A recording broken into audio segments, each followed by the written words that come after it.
100.3 WRNB, Philly's best R&B. And just in case you did not know, listen, I got a special guest in the studio with me today. Y'all make some noise for Marsha Ambrosius. Yes. Yay.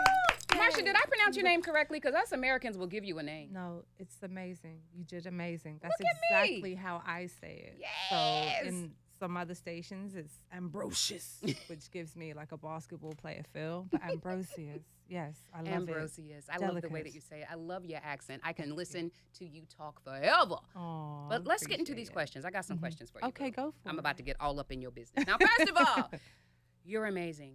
Thank you. Where does your love for music come from? Is there somebody in the family that also sings?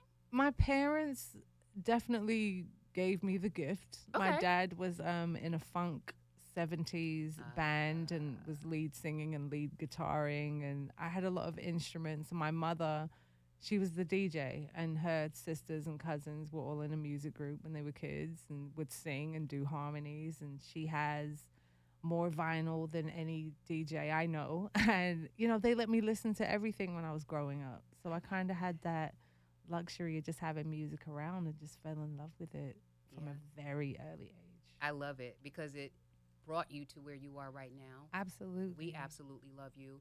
What do you feel as far as your integrity and your authenticity in the music? How have you been able to maintain that?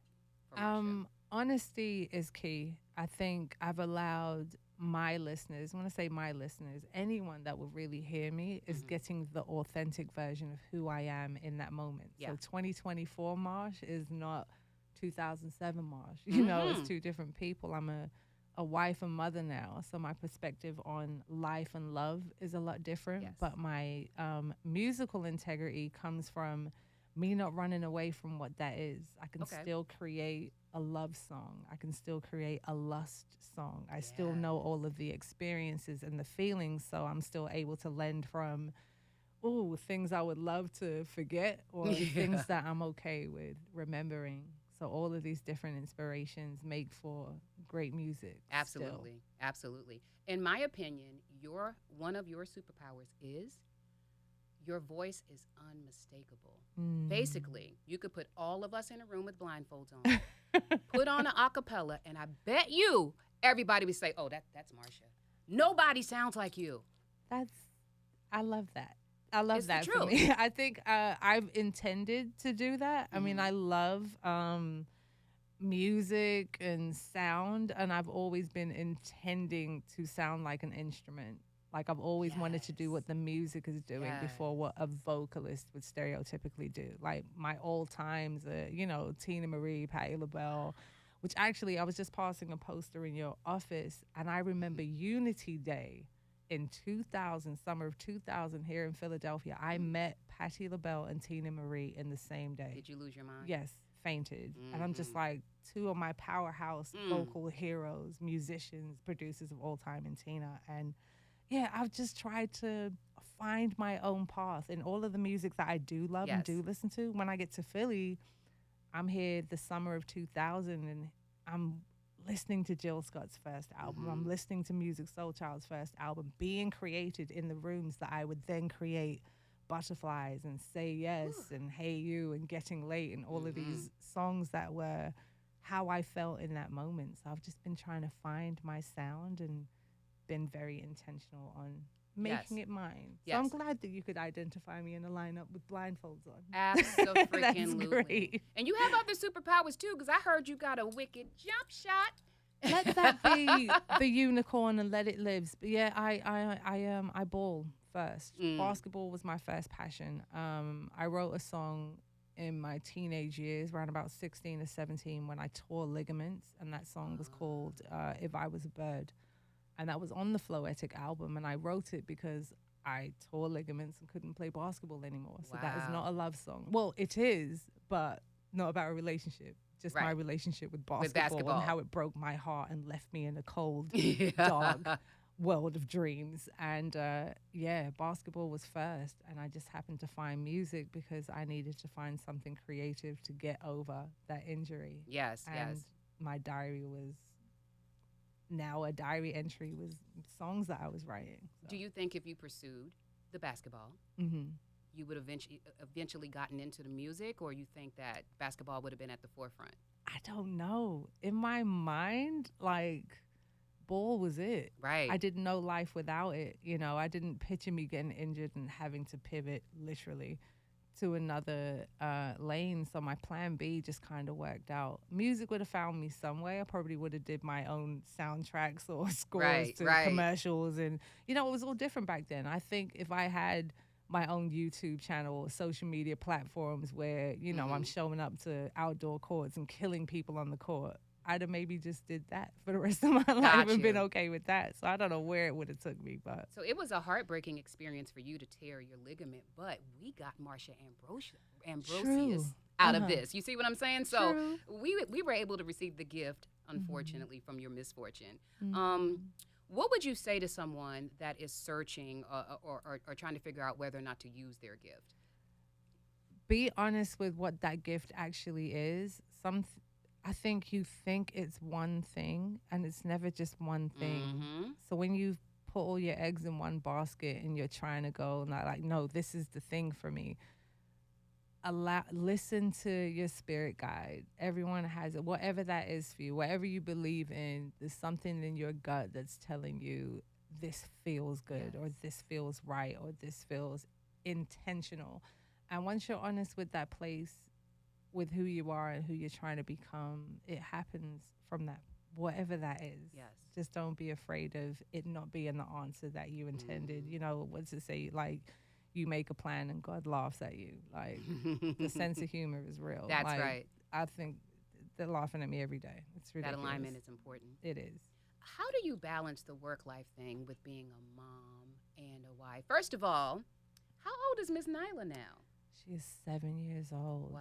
She's grown. Just finished first grade, and it's amazing. Yeah. Like, I don't even know who I was before that, right? Yeah, like, I can't gauge my heart not feeling the way it does now.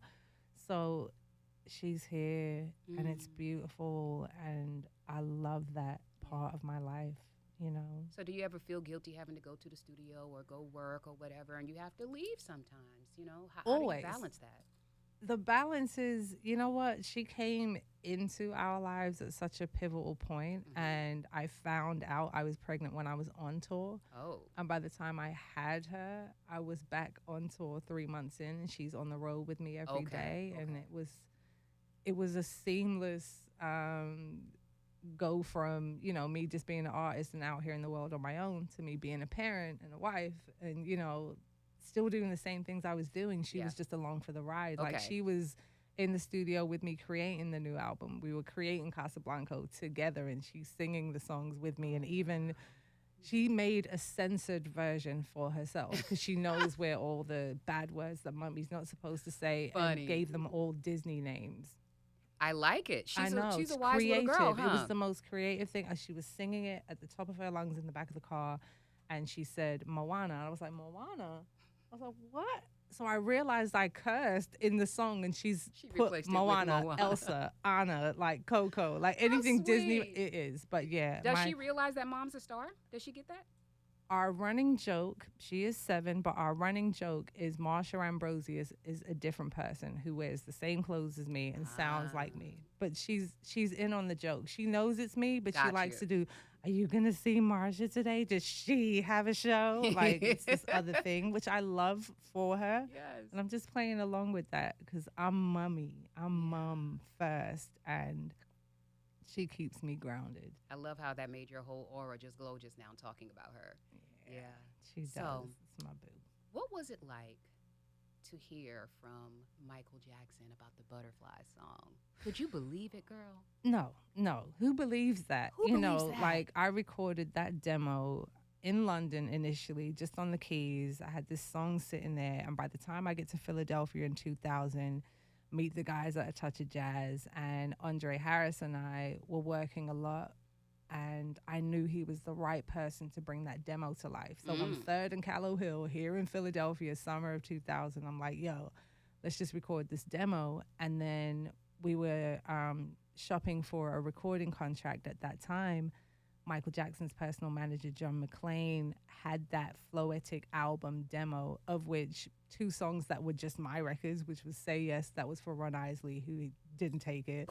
Right. Butterflies was just on there, and Michael Jackson hears it. He called Jazzy Jeff at the studio, and we didn't believe it was really Michael, looking for these girls from England that had this demo, and there's a song on there called Butterflies, and I'm like, that's not Michael. Like, what do you mean Michael wants to talk to you? MJ wants to talk to you. So I remember having a conversation with Mike, right, listen to me. Right. Mike, you know, my homie, like, the homie Mike hits me up, and I'm like, thank you for loving this thing that I created about a boy that worked at McDonald's in Campbell. I had a crush on him, and he was fine as I don't know what. And that's why I wrote Butterflies. Got you. Because I was in love with this guy that lived in South London that worked at McDonald's. Yeah. And Michael Jackson hears the song and loves it and wants to create it. So by the summer of 2000, by March of 2001, I was in the studio in New York with Mike for like 2 weeks, telling him what to do. And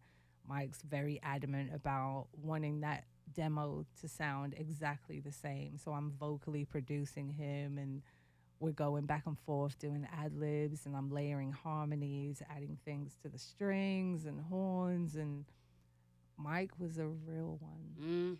I ate really good soul food with Mike, smothered turkey chops and mac and cheese and collard greens and cornbread. Sunday dinner. Yeah, strawberry shortcake to finish. Okay. And that's really my memory of like being with him during that time. So the recording process, absolutely amazing. Yeah. Mixing, we mixed the record in LA, and I'm still astounded that you can press play and hear what we did, and it really is that good still. It's timeless. Like, even if I wasn't a part of that record, the fact that I wrote that song and I listened to it and I listened to him and I just seamlessly blending the way we did, I really got to work with my hero as soon as I started. That's so amazing.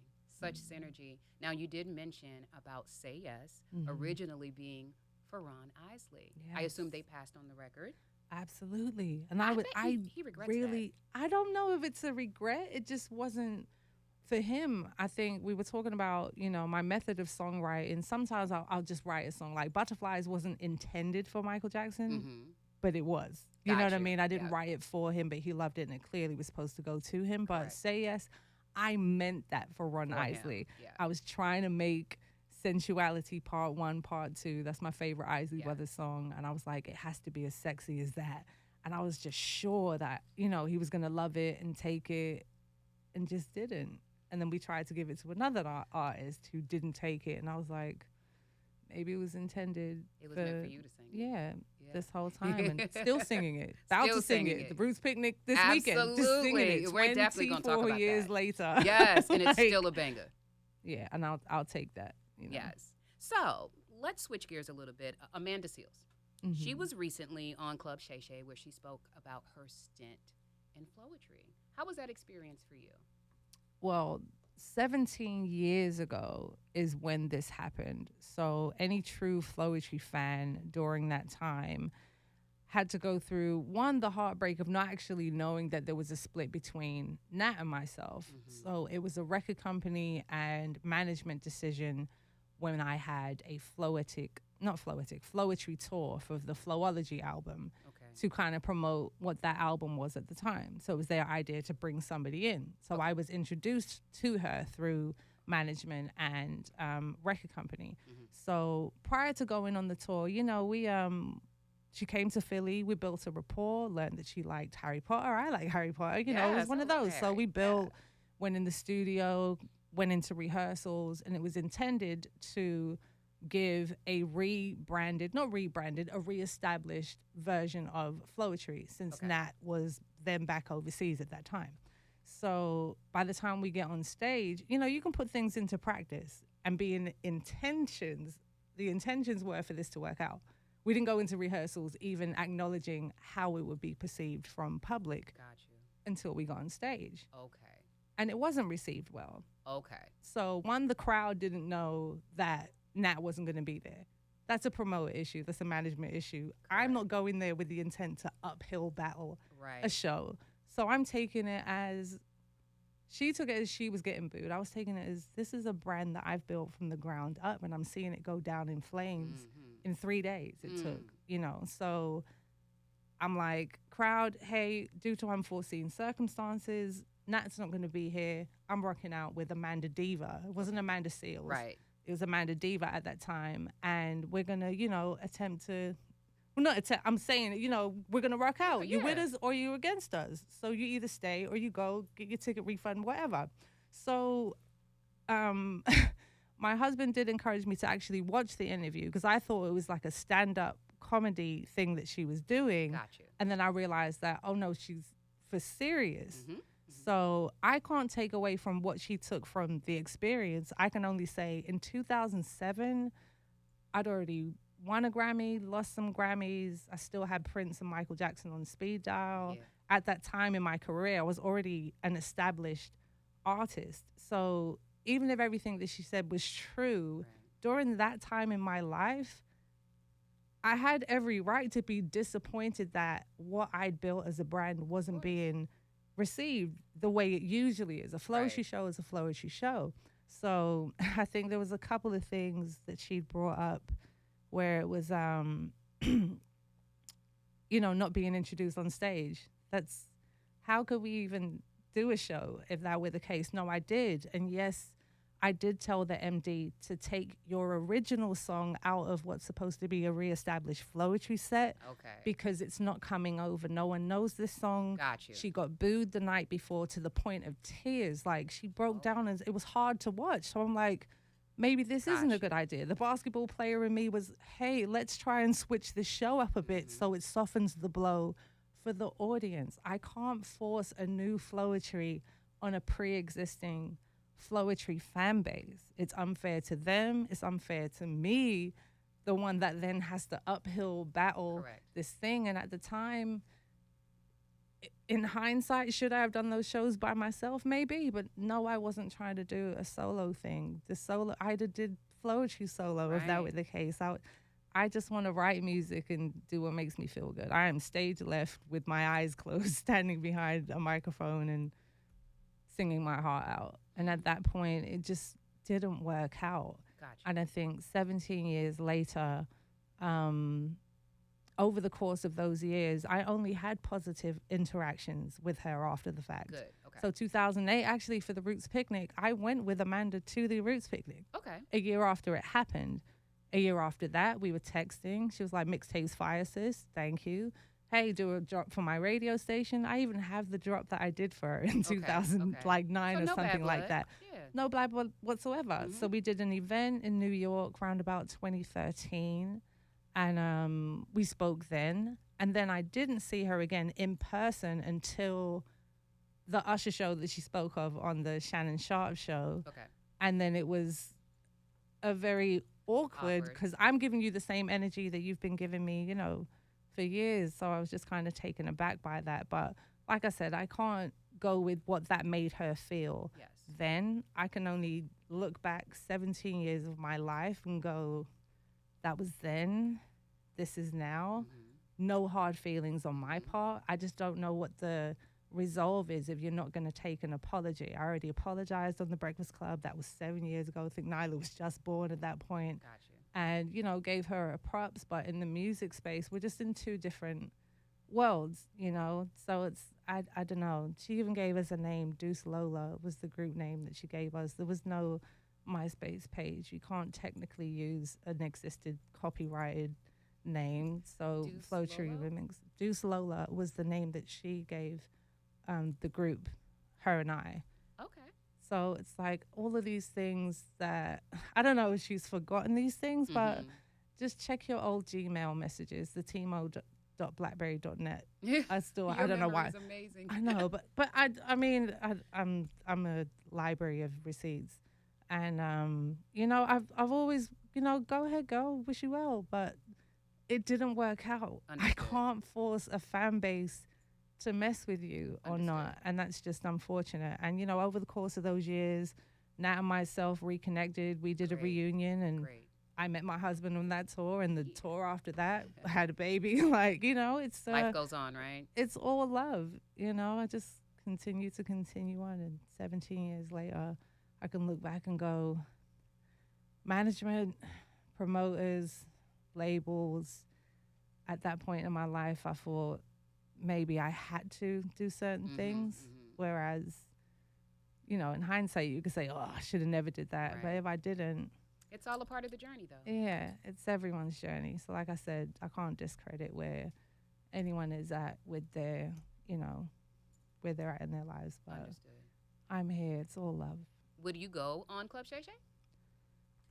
We talk about basketball and love and music, you know, like I like Shannon Sharp. I was watching it before Club Shay Shay was a thing. And then it was, ooh, book people to air dirt. I don't have dirty laundry. Like, don't you want to talk about Michael Jackson taking out my braids at the studio? Like, there's so many more important things to talk about. Picking out my afro and going to Prince's house and smoking weed in the garden. Like, I have a lot. Like, it's, I don't know.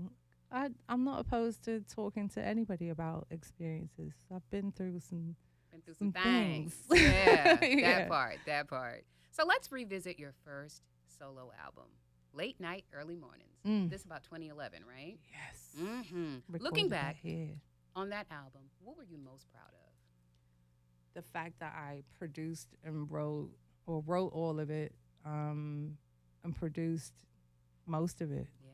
I think I look at it and I look at the credits and I go, yep, Anticipation, With You, produced by me, written by myself and Alicia Keys, I Want You to Stay, Far Away, Just Blaze, like Late Nights, Rich Harrison, Sour Times, me, Lose Myself, me and Kanai, Hope She Cheats, me and Kanai, like the whole album is just, the breakup song, just it's really good. Like I listen to it like it's not my album, like it's this thing that happened. With your own album. That's beautiful. Yeah, I was really. It starts and the thunder and the rain comes on. It's Come Keep Me Warm Tonight, and I remember I had a version of Prince soloing a guitar at the end. There used to be 2 verses. And I took out the second verse, and I just wanted him to do a guitar solo. And I remember sending it to him. Even with Far Away, I still have it in my iTunes as Far Away featuring Michael Jackson. So he was supposed to do verse 2. So tears stains on my pillow. Really? Trying to forget you. Yeah, that was going to be Mike. So I can't hear it any differently other than it being that. And unfortunately, during that time is when he passed, 2009. Yeah. So I Want You to Stay and Far Away were intended for Michael Jackson. Incredible. I Want You to Stay for sure. Yes, that album is amazing. You went from your record placement to a record deal. And then you did a stint right here in Philly. How long were you in Philly? From 2000 to, I mean, I still have a property here. Do you? I was back and forth to LA and Atlanta between 07, 08. I was in Atlanta like 07, 09. Then got to LA permanently around about 2013. Okay. So that entire time I was in Philly. Like, I'm Philly grown. Yeah. Like, when I say Philly grown, not homegrown and born, but I came into womanhood here. Got you. I got here summer of 2000, turning 23 that year. And so I'm telling my age. That's what they call it. Philified. Completely. So, Philadelphia is still in my heart. And it feels good to be home every time. That's a beautiful thing. I've only been here for about 5 months. Wow. So I am in the process. But you're getting this is a new version of Philly. I don't know Philly I'm looking around. I'm like, when did Trader Joe's get right there? That was never there. I'm like, that used to be. Yeah, right? It's something different. Target never used to be right there. Like, I'm looking at it through a different lens now. I was just saying to a friend of mine yesterday that I had so many emotions and so many feelings here in this city, and coming back now at the place of peace that I'm at, I don't get any of those feelings. You know, even the good ones, even the bad ones. It's just, I was here and I did all of these things. I did some things before the internet was interneting. I got to do Philadelphia in that way, and I'm just glad that I can look at it now and be like, but you didn't get me. But you didn't. You almost got me, but you'll always have me. Absolutely. So where were your top places to go in Philly? Where'd you like to hang out when you were here?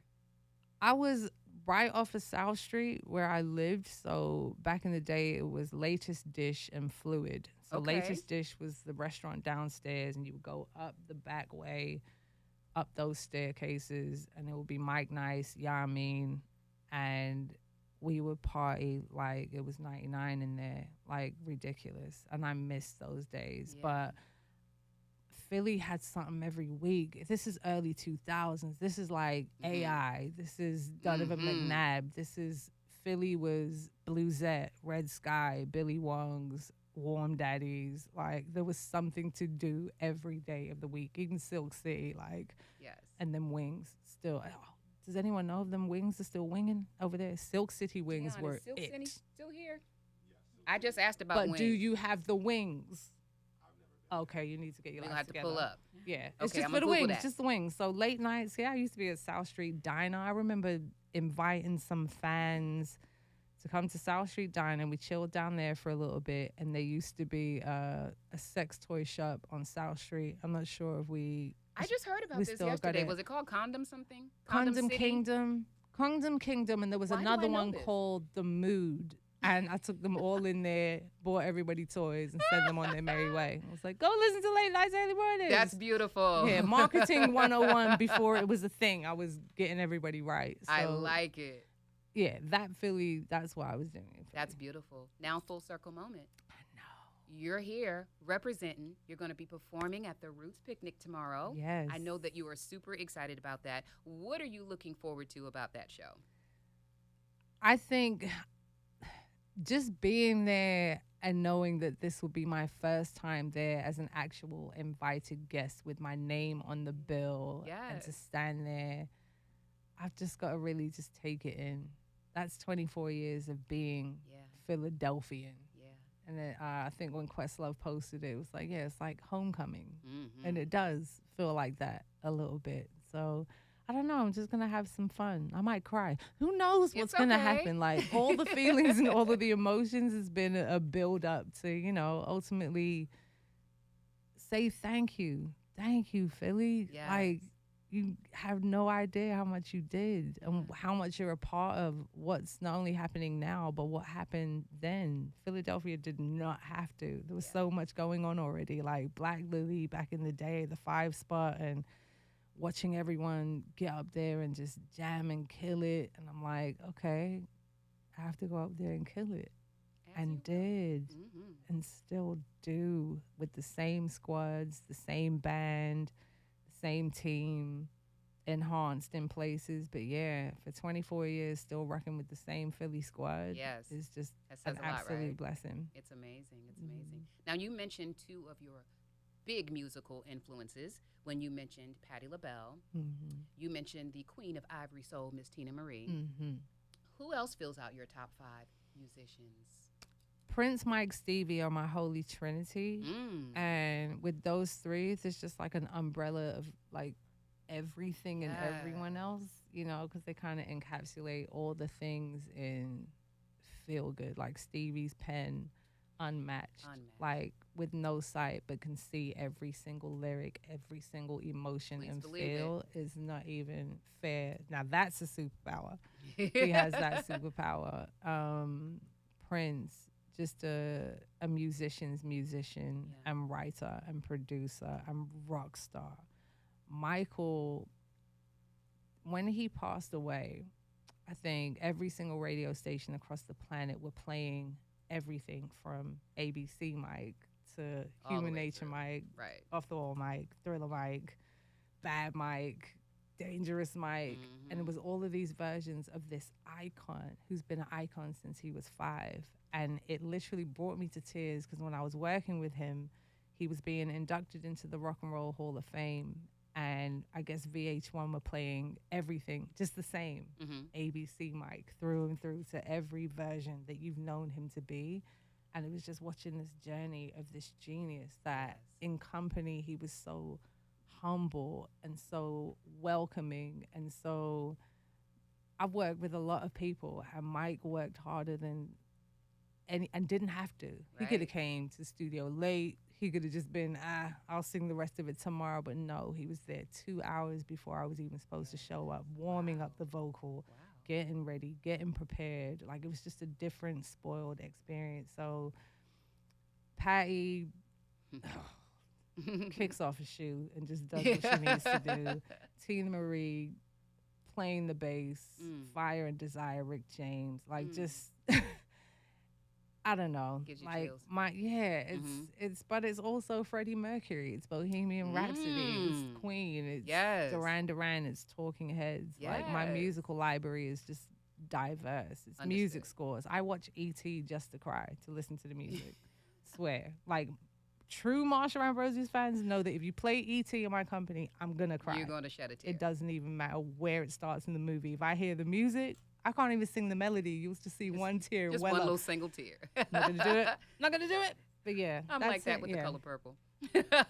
Oh, I think me and my mother for Christmas, it came on right when she finds the letters. I was like, why are we doing this? We know what's gonna happen. Why are you crying? Why are you crying? Well, why are you crying? Every Why are you time. crying again? Because why single not? time. Why not? Let them tears flow.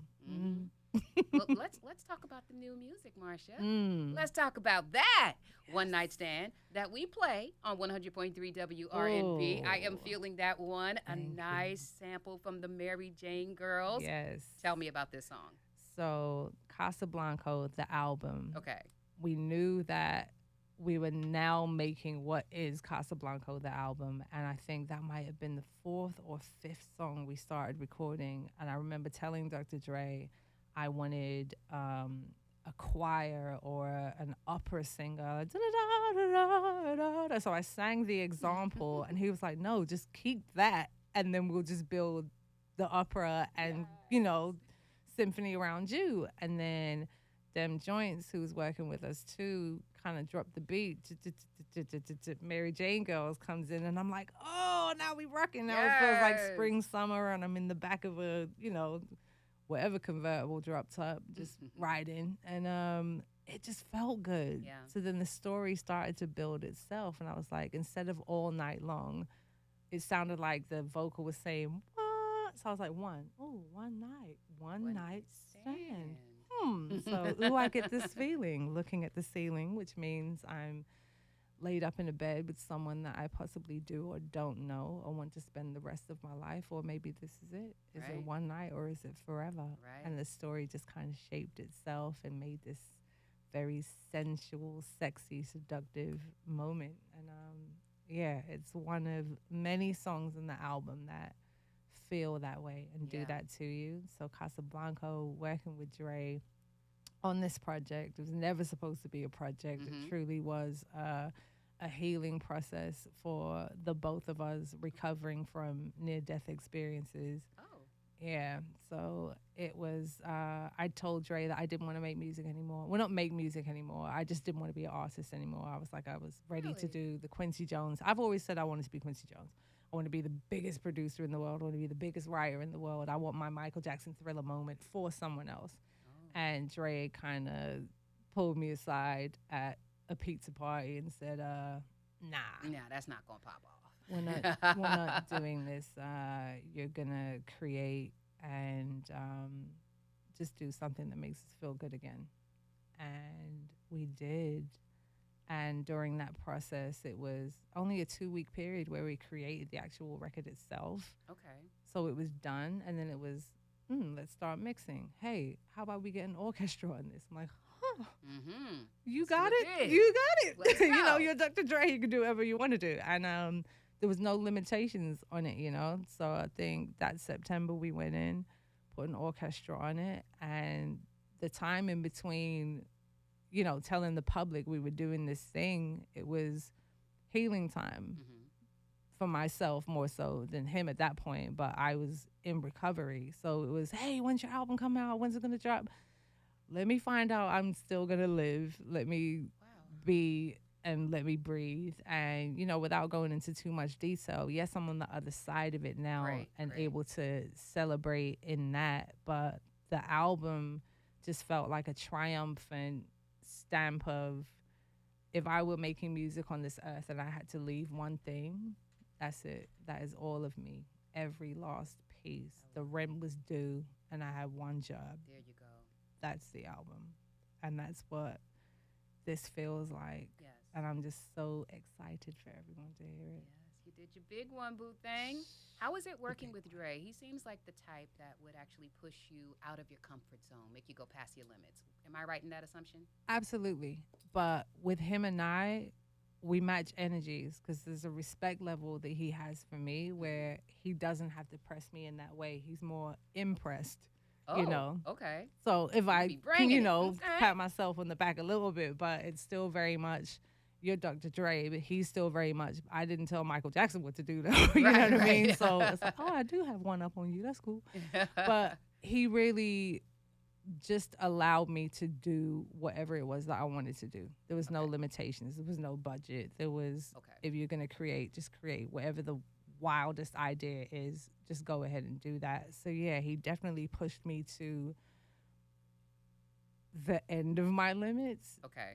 But in the greatest way possible. Yes. You know, because ultimately, I've never had the opportunity to even think of the things that we did on this album. Got you. Because you don't, the math ain't mathin'. Mm-hmm. I can't afford what we just said and did on this album in any other circumstance. Gotcha. So Dre was like, it's whatever. Okay, bet. And that's what we did on this album. Beautiful thing. It's a beautiful project. My joint is the greatest. That's my joint right there. I want you to know that. Well, that's in my you MP3 just, play. I That's need in you my to playlist. understand that the greatest on the playlist is song 10 of an 11-song titled album. Okay. And I'm not saying that that means it's like later in the album, like it's supposed to happen there. There's so much of a musical journey to go on before you even get to that moment. Okay. And I'm not saying you won't listen to the greatest again. This is an album you play from beginning to end, because if you don't, you'll miss it. I just said this to someone. There are 11 titles on the album, but there are 29 pieces of music on this thing. Okay. So if you play it from anywhere, you're lost. What song is this? We will never know, because Okay. there's 9 pieces to one song sometimes. I want to hear the whole thing all the way And through. you have when to. Can So I've been saying the dates today. I? Oh, we get an exclusive. We can. It comes out on June 28th. Okay. Mm-hmm. Okay. So yes, Black History Month, Black Music History Month, and Pride Month, June 28th, Not too far 2024. away. Yeah, it's like I'm counting down Yes. the days for the world and for myself, because this feels like a weight lifted off of me. Like this date for me was something in the healing process. It was, I'm trying to make that date. Yeah. You know, so this was like, hopefully I live to see that. Am I gonna get a date? Now I have the date, and it feels both melancholy and just a relief all at the same time. Yeah.